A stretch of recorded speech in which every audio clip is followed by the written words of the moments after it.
Our quick guide to mixing ink will ensure that you are up and running in no time. To begin with, we zero out a mixing cup. Then we add a predetermined amount of ink, in this case 30 grams. For a 1-component ink, we skip this next step. For a 2-component ink, we add hardener. Here we add 20% hardener, or about 6 grams.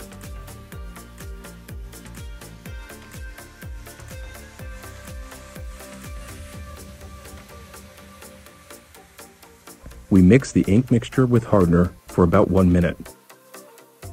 Then we add a predetermined amount of thinner, in this case 4 to 5 grams or 15%.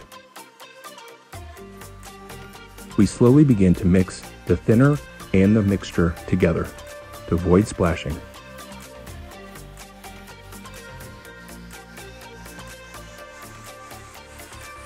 We have now reduced the viscosity of the ink.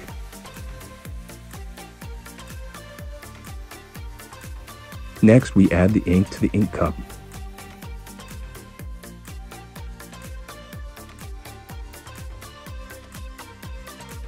Finally, we place the cliché on top of the ink cup, and we are off to the next step. If you liked this video, hammer that like button, leave a comment, and subscribe for more great videos coming up.